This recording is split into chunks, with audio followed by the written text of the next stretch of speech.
তাহলে আমরা সপ্তম শ্রেণীর নবম অধ্যায় নাকি এটা 9 দশমিক কত অধ্যায় 9.7 ত্রিভুজ অঙ্কন এটার আমরা সম্পাদ্য 1 শিখতেছি যার সাধারণ নির্বাচন হলো কোন ত্রিভুজের 3টি বাহু দেওয়া আছে ত্রিভুজটি আঁকতে হবে।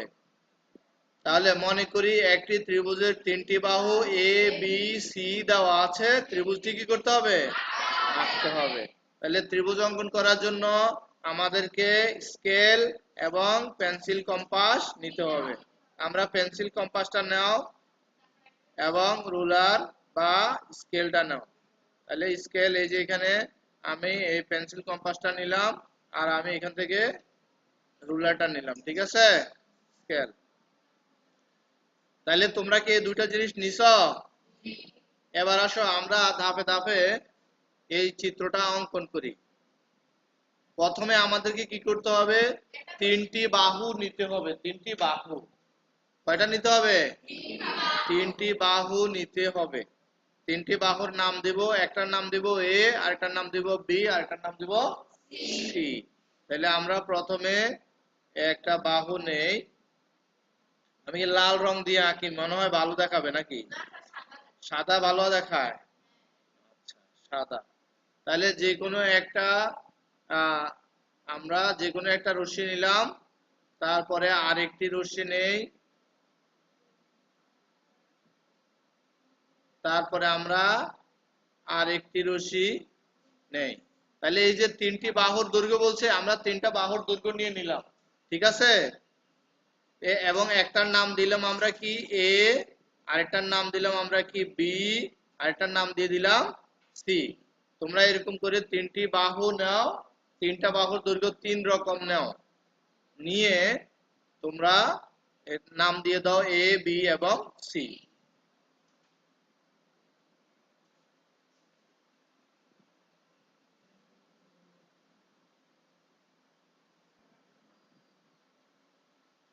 এরপরে আমরা যে কাজটা করব এটা হচ্ছে যে কোনো রশ্মি বিডি থেকে এ এর সমান করে বিসি অংশ কেটে নেই।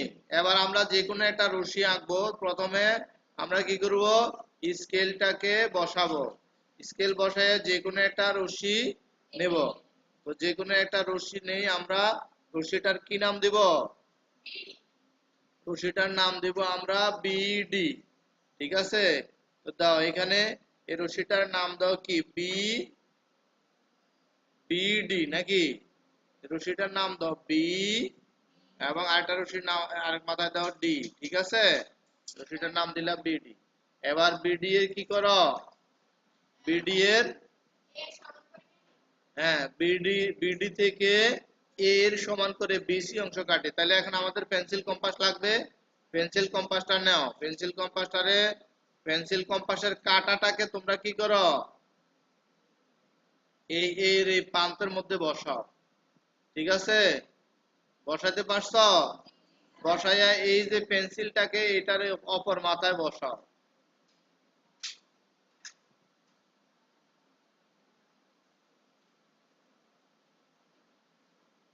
দেখো এই ঠিক মতো করে বসাইতে পারছো কিনা? এই ঠিক মতো এরকম মাথার মধ্যে বসাও। বসাইতে পারছো? বসাই একটু উপরের দিকে নিবা। পেন্সিলটাকে ওই রেখার পেন্সিলের মাথাটাকে একটু উপরের দিকে নিয়ে এইরকম করে একটা টান দিবা। পারছো? হ্যাঁ, সামান্য করে একটা টান দাও, মানে একটা চাপ, এটাকে বলে চাপ। তাহলে এত এর সমান দৈর্ঘ্য নিয়ে তুমি সামান্য একটা চাপ দিলা। দিয়ে আবার কি করবা? হ্যাঁ, দিয়ে আবার তুমি পেন্সিল কম্পাসের পেন্সিলটাকে ধরে আনে কাঁটাটাকে তুমি এই যে এই মাথার মধ্যে বসাইবা, ঠিক আছে। এই কাঁটাটাকে তুমি আইনা এই যে বি বিন্দুতে আনি বসাও। এই বিডি রেখার বি বিন্দুতে আইনা সুন্দর করে বসাও। বসাইছো? বসানোর পরের কাজ হচ্ছে ঠিক পেন্সিলটাকে একটু নিচের দিকে আনো, রেখাটা থেকে একটু নিচে এনে এরকম করে তুমি একটা দাগ দিয়ে দাও। দিছো কিনা? এরকম একটা চাপ দাও। তাহলে আমাদের এখানে এই যে চাপ যেখানে ছেদ করছে এখানে নাম দিয়ে দাও। এটার নাম কি দিবা? সি। এটার নাম দিবা সি। ওই যে দেখো একের মধ্যে আমরা বলছি যে যে কোনো রশ্মি বিডি থেকে এ এর সমান করে বিসি কেটে নেই, তাহলে আমরা বিডি থেকে কার সমান করে কাটছি, এ এর সমান করে, এ এর সমান, তাহলে এটার নাম দাও এ। দিতে পারছো?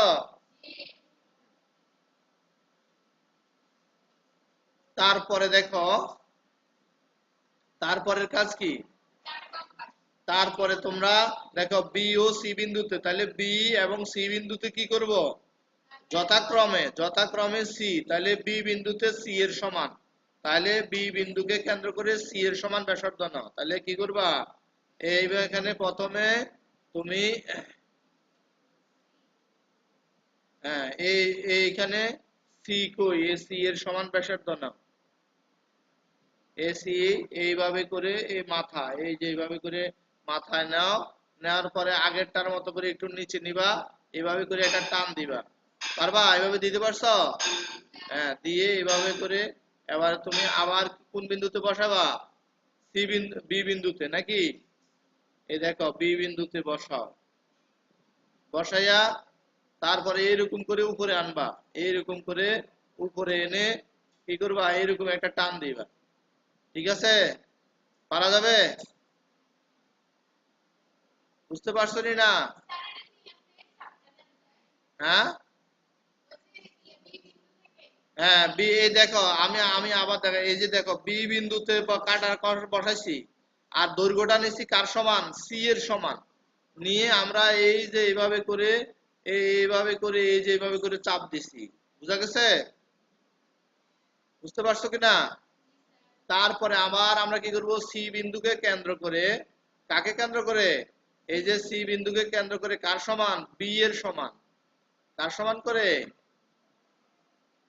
হ্যাঁ বি এর সমান করে নিবা, এই যে এই বি বিন্দুকে কেন্দ্র করে, তাহলে বি এর সমান করে, এই যে এইভাবে করে, তাহলে এইভাবে করে নিবা, নিয়ে এখানে একটু নিচে আনবা, এনে আবার কি করবা, এইভাবে উপরে একটা টান দিবা, দিয়ে এই যে সরায় নিয়ে আসবা, এটাই কোন বিন্দুতে বসাইবা, সি বিন্দুতে বসাইবা, কোন বিন্দুতে, এই সি বিন্দুতে এনে কাঁটাটাকে বসাও, বসানোর পরে এই পেন্সিল কম্পাসটাকে এইরকম একটা পজিশনে আনবা, ওই রেখাটার উপরে যাতে ছেদ করে, করে এইরকম করে এটাকে ছেদ করাইবা, ঠিক আছে?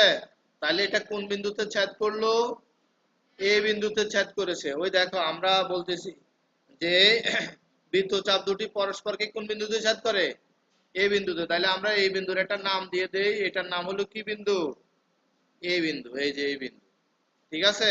এবারে হচ্ছে আমাদের স্কেলের কাজ, কার কাজ, স্কেল, এই যে স্কেল দিয়ে আমরা কি করব, এইখানে এ বিন্দু এবং বি বিন্দু কি করে দিব, যোগ করে দিব, এবং এ বিন্দু এবং সি বিন্দু যোগ করে দিব, ঠিক আছে?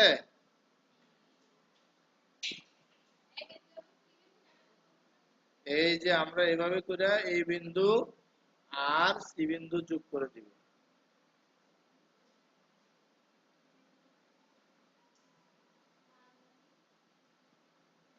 বুঝতে পারতেছ? তাহলে এই যে আমরা এ বি, বি এ বা এ বি, এবং কি করব, এবং আমরা এটাকে এনে আমরা এই যে এ আর কোন বিন্দু, এ আর আমরা এই যে সি বিন্দুটা যোগ করে দিব, ঠিক আছে?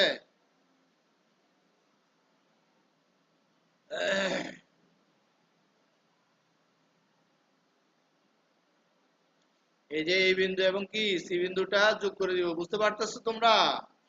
এই সুন্দর করে এইভাবে করে অ্যাডজাস্ট করে বসাও, বসানোর পরে এইভাবে যোগ করে দিবা, এই যে দেখো, এই যে ছি, তাহলে আমাদের হয়ে গেল কি, এ বি সি কি হয়ে গেল, উদ্দৃষ্ট ত্রিভুজ, তাহলে আঁকতে পারবা কিনা বলো? হ্যাঁ, অঙ্কনের বিবরণটা ঠিক এখানে যেভাবে আছে, যে আমরা ধাপে ধাপে আঁকছি, এখান থেকে আঁকছি না, দেখে দেখে বিবরণটা যেভাবে ধাপে ধাপে আঁকছি সেভাবেই তোমরা আঁকবা, পারবা কিনা?